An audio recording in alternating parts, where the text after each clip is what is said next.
ለመድኃኒት ነውና ወደዚህ ዓለም መጣ። ያችን እጽም ከእሴይ ስር በቅላ አገኛት። ከእሷ ማኅፀንም መድኃኒቱን ነሳና ለበሰው።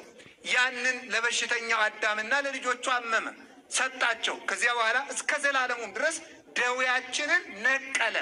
አዎን ብሎ የተረታ ባላጋራ ከስሩ የተነቀለ ወይራ እንደማይረባ ይላሉ አባቶቻችን። ኃጢአትን ከስሯ ነቅሎ ኢይኩን ፍሬ በውስቴትኪ ፍሬ አይገኝብሽ ብሎ 5500 ዘመን ለምልማ የነበረችውን የኃጢአት ዛፍ ሊነቅላት የሕይወት ፍሬያችን ኢየሱስ ክርስቶስ ከእውነተኛይቱ የሕይወት ዛፍ ከቅድስት ድንግል ማርያም ሰው ሆኖ ተወለደ። ወመንፈስ ቅዱስ አሐዱ አምላክ በስመ አብ ወወልድ ወመንፈስ ቅዱስ አሐዱ አምላክ በስመ አብ ወወልድ ወመንፈስ ቅዱስ አሐዱ አምላክ።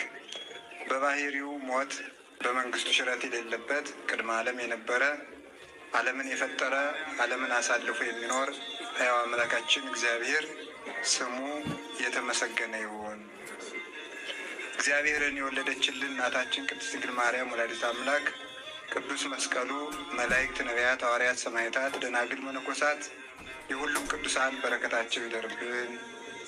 ብፁዕ አባታችን አቡነ ዮሐንስ የማዕከላዊ ጎንደር ሀገረ ስብከት ሊቀ ጳጳስና የቅዱስ ሲኖዶስ አባል፣ የተከበራችሁ ሊቃውንተ ቤተ ክርስቲያን፣ መምህራን፣ ካህናት፣ ዲያቆናት፣ የእግዚአብሔር ቤተሰቦች ሁላችሁ አንድ አምላክ በሚሆን በአብ በወልድ በመንፈስ ቅዱስ ስም እንደምን አደራችሁ?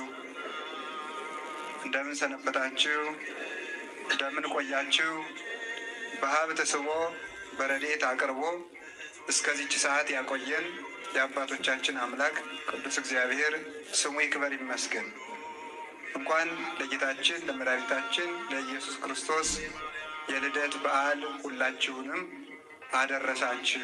ሁሉ ዓለም ዮም ተወልደ፣ የዓለሙ ሁሉ ቤዛ ዛሬ ተወለደ በሚል ርዕስ እንማማራለን ማለት ነው። ዛሬ በቤተልሔም ተወለደ፣ በጎል ተጣለ፣ በጨርቅ ተጠቀለለ እያለ ቅዱስ ያሬድ ያደንቃል። ወንጌላዊ ሉቃስ በሉቃስ ወንጌል ምዕራፍ 2 ላይ የተናገረውን ታሪክ መሰረት አድርጎ ነው። እንግዲህ ሁላችሁም እንደምታውቁት ጌታ የተወለደው ለምንድን ነው እና እንዴት ተወለደ የሚለውን በአጭር ደቂቃ አስተላልፌ ትምህርቱን እጠቀልለዋለሁ ማለት ነው። ጌታችን መድኃኒታችን ኢየሱስ ክርስቶስ ወደዚህ ዓለም ሰው እንዲሆን ያነሳሳው ወይም ደግሞ ሰው እንዲሆን ያደረገው ሰውን ለማዳን እንደሆነ ሁላችሁም ታውቃላችሁ። በዚህ ላይ ከእምነት ውጭ የሆኑ ሰዎች የሚያነሱት ጥያቄ አለ። ለመሆኑ አምላክ ሰው መሆን ያስፈለገው ለምንድን ነው? በመላእክት ለምን አላዳነንም ብለው ይናገራሉ። በመላእክት እንዳንድን የሆንበት ምክንያት ሚካኤል ገብርኤልን፣ ሱራፌል ኪሩቤልን ልኮ አድኑ ማለት ይችል ነበረ። ነገር ግን ሰው በድሏል። ሰው ከበደለ የሰው ካሳ መካስ አለበት። የሰው ልጅ የበደለው በደል ዘላለማዊ በደል ነው። የዘላለም አምላክን ስለበደለ በደሉ የዘላለም ስለሆነ ፍርዱም የዘላለም ሆነ። ስለዚህ የዘላለም ሞት ተፈረደብን ማለት ነው። ስለዚህ መላእክት ዘላለማውያን አይደሉም። መነሻና መድረሻ አላቸው። መነሻ አላቸው፣ መድረሻ ግን የላቸውም። ለዘላለም ይኖራሉ። ለእግዚአብሔር ግን ዘላለም ተብሎ ሲነገርለት ዘአልብ ከጥንት ወይ ተፍጻሜት፣ መነሻም መድረሻም የሌለው ማለት ነው እግዚአብሔር ዘላለም ሲባል። ስለዚህ ሰው በድሏል። ሰው ሲበድል ካሳ መቅረብ አለበት። ያለ ካሳ ዝም ብለን ብንድን ኖሮ የእግዚአብሔር ፍትሑ ተጓደለ ማለት ነው። እግዚአብሔር ደግሞ በባህሪው ፍርዱ ምሕረቱን አይቃወምም፣ ምሕረቱ ደግሞ ፍርዱን አይቃወምበትም። ስለዚህ ዝም ብለን በነፃ ብንማር ምን ይሆናል? ፍርዱ ቀረ። ፈርዶብን ቢቀር ደግሞ ምሕረቱ የት ላይ ነው ያሰኛል። ስለዚህ የፈረደው ፍርድ በካሳ መካስ አለበት። ያንን ለመካስ በሰው አካል ነው። ሰው ስለበደለ ባልበደለ አካል ካሳ አይቀርብም። የበደለ ሰው ነው። ስለዚህ ሰው መካስ አለበት። ለማን? ለእግዚአብሔር። መላእክት ሰው ሁነው እንዳይክሱልን መላእክት ሰው መሆን አይችሉም። ለምን?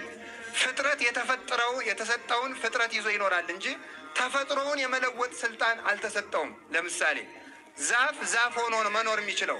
ፀሐይ ሆኖ ነው መኖር የሚችለው። ጨረቃ ሆና ነው የምትኖረው።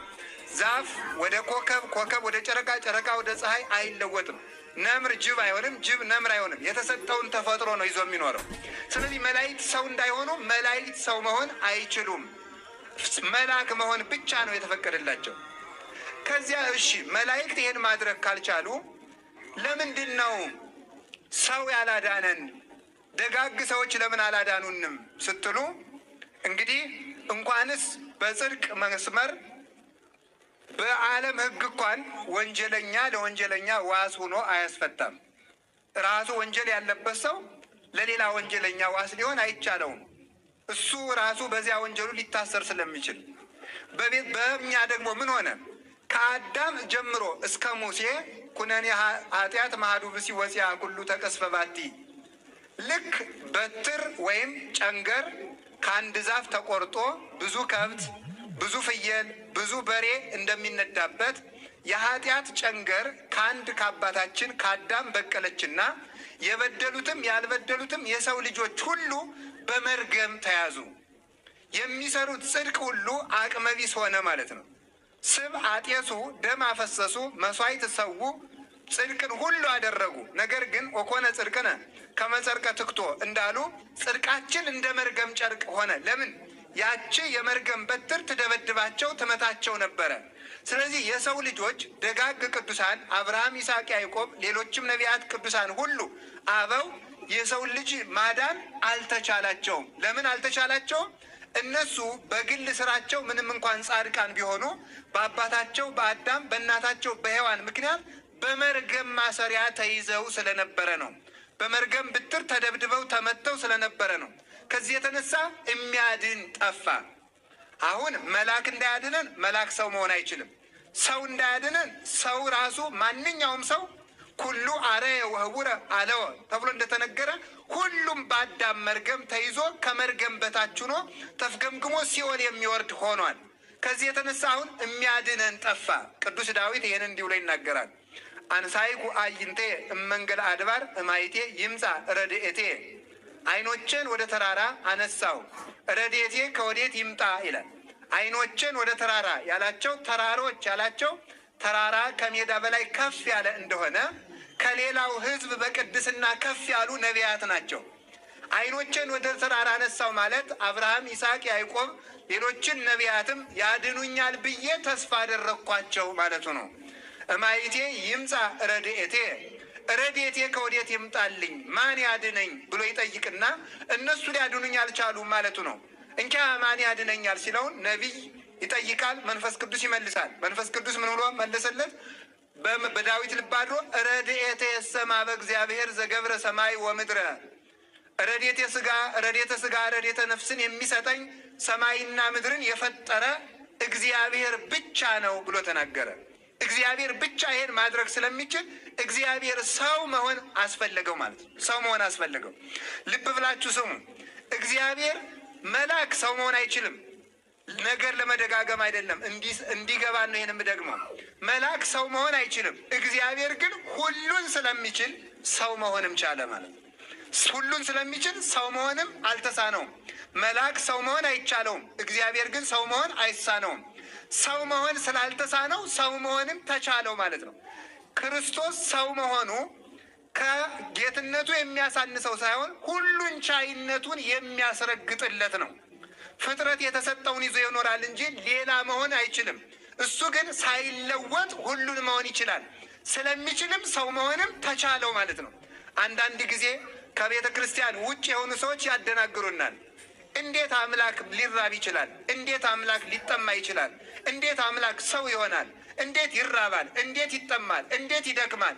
ስለሚችል። እኔ አሁን አብልታችሁ ሲያበቃ ተራብ ብትሉኝ እንደጠገብኩ መራብ አልችልም። እኔን አልብሳችሁ ተበረድ ብትሉኝ አይበርደኝም ከለበስኩ። ፈጣሪ ግን ባለጸጋ እንደሆነ መድሄት እያወቀ አላዋቂ ስጋን መልበስ፣ ምሉ ሲሆን መወሰን፣ ኃያል ሲሆን መድከም፣ ህብስት ሲሆን መራብ፣ ውሃ ሲሆን መጠማት፣ ልብስ ሲሆን መራቆት፣ ሕይወት ሲሆን መሞት፣ መድኃኒት ሲሆን መታመም፣ ጌታ ሲሆን እንደ ጌታ አርአያ ገብርን ይዞ መምጣት፣ ባሪያ መሆን፣ የባሪያን መልክ መያዝ ለሱ ይቻለዋል። ንጉሥ በድሃ ከግዛቱ ባለች በአንዲት ድሃ ጎጆ ገብቶ ምሳ ቢበላ ንጉሱ ድሃ ሆነ እንደማይባለው ሁሉ እግዚአብሔር በእኛ በድሆች ዓለም በድሆች ጠባይ በመምጣቱ እሱ እፎ ቤተ ነዳይ ሀደረ ከመ ምስኪን እንዴት ከድሃ ቤት እንደ ተመልከቱ እንደ ድሃ እንዴት ከድሃ ቤት ያድራል ከሰማይ ወርዶ ስለሚቻለው እንዲህ ብሎ እኮ ጠይቆ እኮ ሊቁ መለሰ። እፎ ቤተ ነዳይ ሀደረ ካለና መጨረሻ ላይ እስመ አልቦ ዘይሳነው ለእግዚአብሔር። እንዴት ነው ከድሃ ቤት ማደር የተቻለው? ስለሚቻለው። ዘይጠበልሎ ለሰማይ በደመና ሀደረ ውስተ ቤቱ ለሌዊ ብሎ ይናገራል። አጢፎስ የተባለ ሊቅ በሃይማኖተ አበው ሲናገር ሰማይን በደመና የሚሸፍነው አምላክ እርሱ በሌዊ ቤት ከሌዊ ወገን በተወለደች በድንግል ማርያም ማኅፀን አደረ፣ በጨርቅ ተጠቀለለ። እንዴት? ሁሉ ስለሚቻለው። ሁሉ ስለሚቻለው ድሃ መሆንም ተቻለው፣ መወሰንም ተቻለው። ስለዚህ ሰው የሆን ዘንድ እርሱ መጣ። ይህንን ፍቅሩን ሊገልጥ ቅዱስ ኤፍሬም ይህንን ይጠይቃል። ተመልከቱ።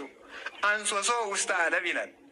አንሶሶ ውስተ ዓለም ከሰው ጋር ተመላለሰ ይላል። ለምን ብለን ስንጠይቀው መልሱን እስመ መሐሪ ውእቱ መፍቀሬ ሰብ፣ ቸር ሰው ወዳጅ ስለሆነ ሰው መሆን አልገደደውም። ለሱ እኛን ሊፈልግ መጣ። በአራት ነገሮቹ ይላሉ አባቶቻችን። ክርስቶስ ሰው የሆነው በአራት ነገር ምክንያት ነው። አንደኛ ቸር እረኛ ስለሆነ፣ ሁለተኛ ቸር ንጉሥ ስለሆነ፣ ሶስተኛ ቸር ሐኪም ስለሆነ፣ አራተኛ ደግሞ ቸር መምህር ስለሆነ። ቸር መምህር ተማሪዎቹ ሲጎዱ መጥተው በተማሩ እያለ ቁጭ አይልም፣ ካሉበት ሂዶ ያስተምራቸዋል። መምህራችን ኢየሱስ ክርስቶስ እኛ ጥለነው ስንኮበልን እሱ ሊያስተምረን ወደ እኛ መጣ። ቸር እረኛ በጎቹ ሲጠፉ ከቤቱ ቁጭ አይልም፣ ሂዶ ይፈልጋቸዋል። እረኛችን ኢየሱስ ክርስቶስ እኛ ስንጠፋ ከዚያ ሆኖ አላየንም፣ መጥቶ ፈለገን። ቸር ንጉሥ በእንዲህ ያለው በዚህ በኩል ያለው ግዛት ድርቅ መታው ሲባል ወርዶ ይጎበኛል፣ የተቸገሩትን ይሰጣቸዋል። እሱም እንደተጎዳን አይቶ ቸር ንጉሥ ነውና ወደ ግዛቶቹ መጣ እኛን ሊጎበኝ። ቸር ባለ መድኃኒት ወዳጅ ታሟል ሲባል ሌሊት ነው አይል፣ ብርድ ነው አይል፣ መድኃኒት ፍለጋ በጨለማ ወጥቶ ጋሬጣ እየቃጠው እንቅፋት እየመታው እጽዋቱን ፈልጎ ቆርጦ ለታመመው ሰው ይሰጠዋል። መድኃኔ ዓለም ኢየሱስ ክርስቶስም የድንቁርና ጨለማ በነገሰበት ዓለም የመስቀል ችንካር እንደሚጠብቀው እያወቀ ቸር ባለ መድኃኒት ነውና ወደዚህ ዓለም መጣ። ያችን እጽም ከእሴይ ስር በቅላ አገኛት። ከእሷ ማኅፀንም መድኃኒቱን ነሳና ለበሰው። ያንን ለበሽተኛው አዳምና ለልጆቹ አመመ፣ ሰጣቸው። ከዚያ በኋላ እስከ ዘላለሙም ድረስ ደዌያችንን ነቀለ። አዎን ብሎ የተረታ ባላጋራ ከስሩ የተነቀለ ወይራ እንደማይረባ ይላሉ አባቶቻችን። ኃጢአትን ከስሯ ነቅሎ ኢይኩን ፍሬ በውስቴትኪ፣ ፍሬ አይገኝብሽ ብሎ 5500 ዘመን ለምልማ የነበረችውን የኃጢአት ዛፍ ሊነቅላት የሕይወት ፍሬያችን ኢየሱስ ክርስቶስ ከእውነተኛይቱ የሕይወት ዛፍ ከቅድስት ድንግል ማርያም ሰው ሆኖ ተወለደ። ድንቁርናን ሊያጠፋ፣ ክህደትን ሊያጠፋ፣ ባርነትን ሊያርቅ፣ ሕይወትን ሊሰጥ እርሱ ወደዚህ ዓለም መጣ። ፍቅሩንም ሊገልጥልን ወደዚህ ዓለም መጣ። ወደዚኛ እኛን ለመፈለግ ሰው ሆኖ የመጣ መድኃኔ ዓለም ኢየሱስ ክርስቶስ ስሙ የተመሰገነ ይሁን። ሰው ሆኖ ሲመጣ አንዲት ሰው አስፈለገችው። ያችውም ቅድስት ድንግል ማርያም ወላዲተ አምላክን አገኘ ለእናትነት። የእመቤታችን እዚህ ላይ አንድ ውለታዋን ብቻ ማስታወስ እፈልጋለሁ። ያም ትምክህተ ዘመድነ የምንለው ነው። የባህሪያችን መመኪያ መሆን ምን ማለት መሰላችሁ? እግዚአብሔር ሰው መሆን፣ ሰውን ለማዳን በሰው ጠባይ ለመካስ፣ በሰው አካል ለመካስ ሰው መሆን ፈለገ። ሰው ሲሆን ደግሞ ሰው ያስፈልገዋል። ሰው ማለት ደግሞ የመጀመሪያው ያልበደለው የአዳም መጠሪያ ነው። ልብ ብላችሁ አስተውላችሁ ስሙ። ማንኛውም ሰው ጠባዩ ያልተስማማለት ሰው አይባልም። ጠባዩ ያልተስማማለት በእሳት ባህሪው የሚቆጣ፣ በነፋስ ባህሪው የሚሯሯጥ፣ በውሃም ባህሪው ተስፋ የሚቆርጥ፣ በመሬት ባህሪው የሚያግበሰብስ ሰው አይባልም። ሰው የሚባለው ሰባቱ ሁሉ የተስማሙለት ፍጹም ማለት ነው። ስለዚህ ሰው ሆነ ስንል ክርስቶስ ፍጹም አዳም ሳይበድል ከገነት የነበረውን አካል ነው ክርስቶስ የለበሰው። ያን አካል የያዘ ሰው አስፈለገው። ያንን አካል ይዛ የተገኘች ማን ሆነች? ድንግል ማርያም ናት። ሰው ሲጠፋ ሰውን ወክላ የተገኘች ማለት ነው። ሙሉ ሰው፣ ሙሉ የሰው ጠባይ ያላት ማለት ነው። ከሁለት ነገር ነው። ከእርግማን እሱ ጠበቃት፣ ከምልአተ ኃጢአት ደግሞ እሷ ተጠበቀች፣ ድርሻዋን ተወጣለች። ስለዚህ ምን አለ? እንዴት ሆኖ ከመምጽውር ጽሩየ ገብራ ከጭቃ እንደሚገኝ ወርቅ ከጭቃ የሚገኝ ወርቅ ከጭቃው ውስጥ ስናወጣው የጭቃው ጠባይ በወርቁ ውስጥ እንደሌለ ከአዳምና ከሔዋን ጠባይ ስትገኝ የአዳምና የሔዋን እርግማን ያላረፈባት ወርቅ ናት እሷ ማለት ነው። ንጹሕ ጠባይ ድንግልናዋ ወርቅ የሆነ ሕሊናዋ ወርቅ የሆነ አካሏ ሁሉ ወርቅ የሆነ በንጽሐ ጠባይ የበለጸገች ባለጸጋ ስለሆነች እርሷን አገኘ። እርሷን ባገኘ ጊዜ ከሷ ስለዚህ እመቤታችን 5500 ዘመን የሰው ጠባይ ጎስቁሎ በነበረበት ሰዓት ብቻዋን ሰው ሁና በእግዚአብሔር የታየችልን ንጽሕት እጅ መንሻ ናት ማለት ነው። ያችን አይቶ ወደዚህ ማፍቀረ ንጉሥ ስነኪ እንዳለ ያንን ውበቷን ወዶ እርሱ ወደዚህ ዓለም መጣ። የእግዚአብሔር ከተማ ስለሆነች ሕሊናዋ ፈጽሞ ቅዱስ ስለሆነ ደጋግሜ ልንገራችሁ። ሌላ ጊዜም አንድ ቦታ ተናግሬዋለሁ፣ አስታውሳለሁ። እንግዲህ ታስታውሳለች። በያዕቆብ መሰላል አይቷል አይደል? የምን መሰላል ነው ያየው? የወርቅ። ከወርቅ መሰላሏ ከጫፏ ላይ ምን ነበረ? እግዚአብሔር ነበረ። የወርቅ መሰላሏ ድንግል ማርያም ናት ነው የሚለው ቅዱስ ዮሐንስ ዘደማስቆ። ድንግል ማርያም ናት። ከዛ የመሰላሏ ጫፍ ሕሊናዋ ነው ይላል። ከዚያ ላይ እግዚአብሔር ተቀምጦበት ነበር ማለት በድንግል ማርያም ሕሊና ከእግዚአብሔር ሐሳብ በቀር ገብቶበት አያውቅም ማለት ነው። ሌላ ምንም ሐሳብ ያልገባባት ፍጹም የእግዚአብሔር ፍጽምት የእግዚአብሔር ከተማ እሷ ናት። ከእሷ ሰው ይሆን ዘንድ መጣ። እንዲህ ያደረገበት ምክንያት ዲያብሎስን ለመዝለፍ ነው። እንዴት ነው የሚዘልፈው? በሴት ስላጠፋን በሴት እግዚአብሔር ተበቀለው። ማንን? ዲያብሎስን። መጀመሪያ ዲያብሎስ እኛን ያጠፋን በምንድን ነው? በሴት አይደለም እንዴ? ሔዋን ሴት ናት። በሴት ስለተበቀለን እግዚአብሔር ደግሞ የእኛን ደም የመለሰልን በሴት በኩል ነው። ያቺ ሴት ማናት? እመቤታችን ናት። ስለዚህ ተመልከቱ፣ በዚያች በኩል የዲያብሎስ መርዝ በሔዋን ጆሮ ገብቶ እኛን ሁሉ ሲነድፈን 5000 ዘመን ኖረ። በድንግል ማርያም ጆሮ በኩል ደግሞ አካላዊ ቃል መጥቶ ፍስሐ ኩሉ ዓለም ኢየሱስ ክርስቶስ ተጸነሰ። ያ ጊዜ ምን አለ? ተፈሥሒ ፍሥሕት ደስተኛይቱ ሆይ ደስ ይበልሽ የሚለውን ቃል ሲነግራት ይውላችሁ፣ አንድ ሰው ዝም ብሎ ደስተኛ አይባልም። ደስተኛ የተባለችው ለምን? ፍሥሕት ማለት ሐዘን የሌለብሽ። ሐዘን የኃጢአት ልጅ ነው። ፍሥሕት ደስተኛይቱ ያላት የሔዋን የኃጢአትና የእርግማን ሐዘን የሌለብሽ ሲላት ነው። ደስ ይበልሽ አላት። ያን ጊዜ ፍሥሕት የሚለውን ቃል ስትሰማ ፍስሐ ኩሉ ዓለም ኢየሱስ ክርስቶስ በቃሏ በማኅፀኗ አደረ። ያን ጊዜ ተመልከቱ፣ እመቤታችን ስለዚህ ምን ተባለች? ሙሐዘ ፍስሐ ተባለች።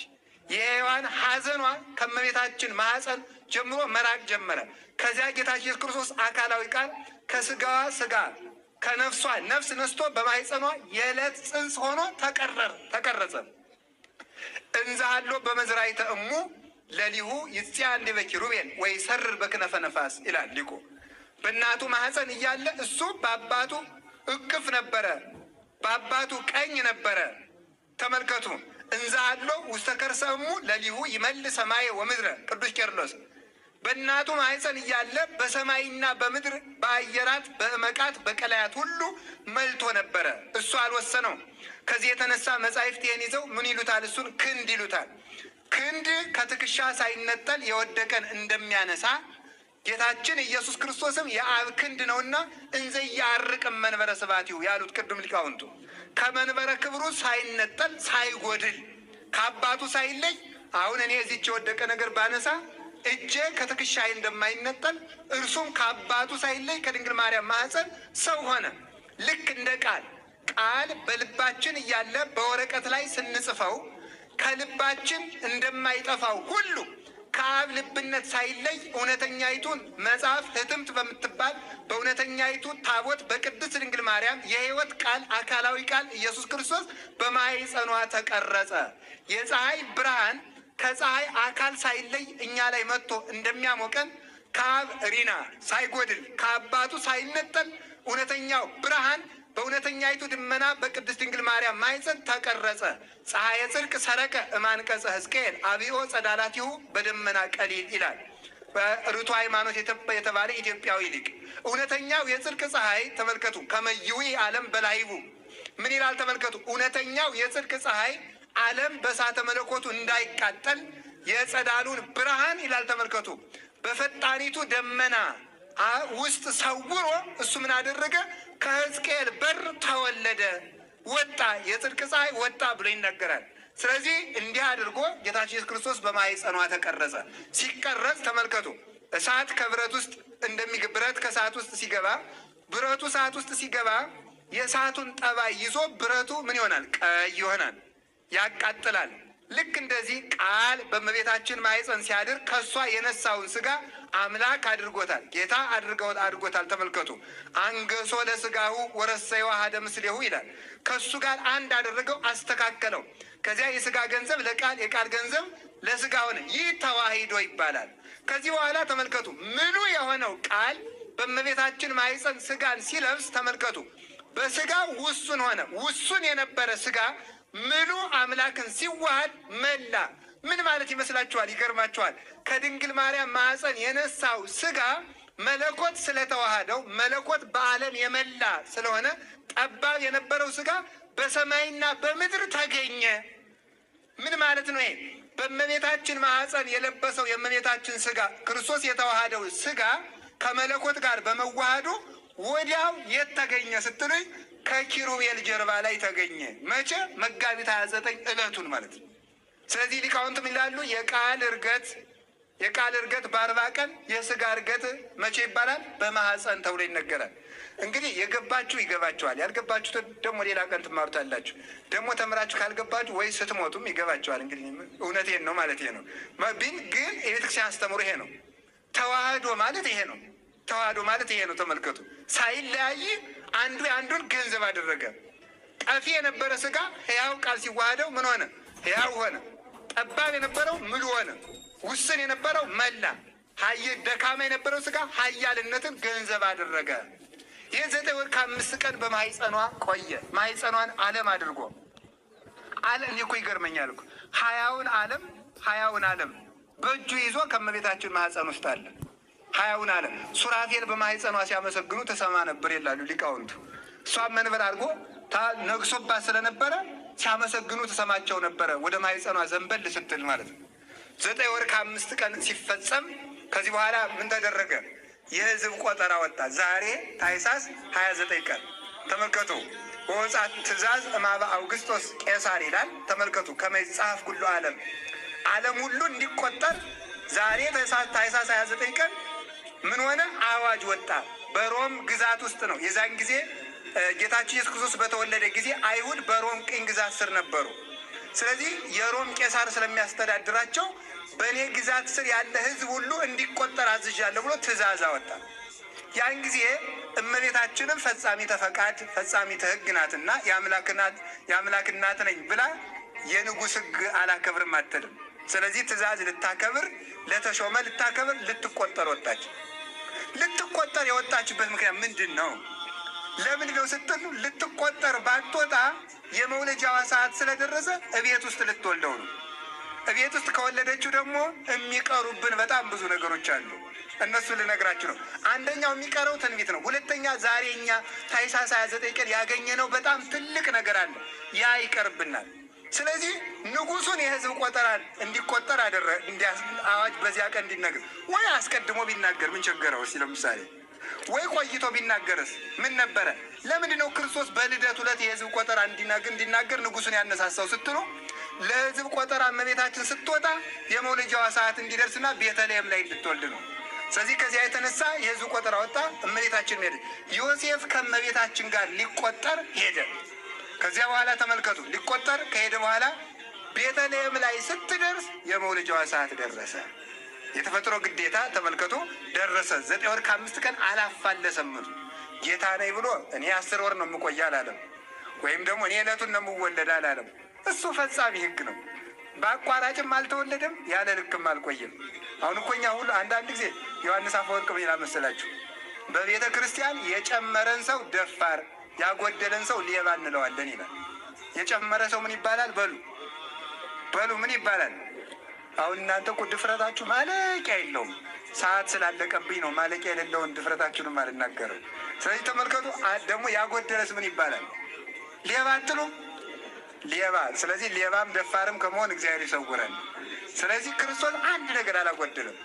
በአጭር መክበር መውደድ የለባችሁ፣ በአጭር መጽደቅ መፈለግ የለባችሁ። በእውነቱ ማለት ሕግን ጠብቆ ስርዓትን ጠብቆ ስር ሰዳችሁ እደጉ ነው ያለ ቅዱስ ጳውሎስ። ሁሉንም ነገር ልክ ይዞ ተምሮ ስርዓት ይዞ ጠብቆ በልክ እያደረጉ ሲሄዱ መልካም ነው። በእውነቱ የማይገባንን ነገር እንነካለን ስንል ችግር ውስጥ እንወድቃለን። ስለዚህ እሱ ሕግ አላጓደለም። 9 ወር ከ5 ቀን 6 ሰዓቷንም አልሸራረፈም። ከዚያ በኋላ ቤተልሔም ሲደርስ የከብቶች በረት ነው። ቤተልሔም ማለት የእንጀራ ቤት ማለት ነው። ቤተልሔም ሲደርስ የከብቶች በረት ነው። አህዮች አሉ፣ በጎች አሉ፣ ከብቶች አሉ። የብርድ ወራት ነው። ከዚያ ላይ ተወለደ። ማረፊያ ስለሌለ መጠጊያ ስለሌለ እዚያች ገብታ ከበረት ውስጥ ወለደችው። እዚያ ሲወለድ እመቤታችን ምን አደረገችው? የበለስ ቅጠል ቆርጣ ለበሰችው። የበለስ ቅጠል የምታለብሰው ስለሌላት ኋላ በጨርቅ ደግሞ እንደገና ጠቀለለችው። አውራ ጣቱን አሰረችው። ከዚህ በኋላ ቅዱሳን መላእክት ሁሉ መጡ። ስብሐት ለእግዚአብሔር ሰማያት። በእርግጥ የዚያ ዕለት አይደለም የመጡት፣ ከልደቱ 14 ቀን አስቀድሞ ቤተልሔምን ከበው ነበረ ቅዱሳን መላእክት ማለት ነው። በዚያ ከበው አመሰገኑ። ብርሃን ወጣ። ተግተው የሚጠብቁ እረኞች ነበሩ። ለእነዚያም መልአኩ ቅዱስ ገብርኤል ፈጥኖ ሄዶ አትፍሩ እስመ ዜንወክሙ ዜና ሰናየ ዘይከውን ለክሙ ወለኩሉ ዓለም፣ ለዓለሙም ለእናንተም የሚበቃ ደስታ እነግራችኋለሁ፣ አትፍሩ አላቸው። ዛሬ ቡሩክ አምላክ ኢየሱስ መድኃኔ ዓለም በዳዊት ሀገር ተወልዶላችኋል ብሎ ተናገራቸው። ከዚህ በኋላ እረኞች በመላእክት አንደበት አመሰገኑ። መላእክት በእረኞች አካል ተገለጡ፣ እረኞችን መስለው። ምክንያቱም መልአክን በመልአክነቱ ማየት አይቻልም። አምላክ ሰው ስለሆነ መላእክት በሰው በቆመ ብሲ ተገልጠው ከሰው ጋር ታዩ። ሰው አምላክ ስለሆነ ተመልከቱ፣ እረኞች በሰው አንደበት በመልአክ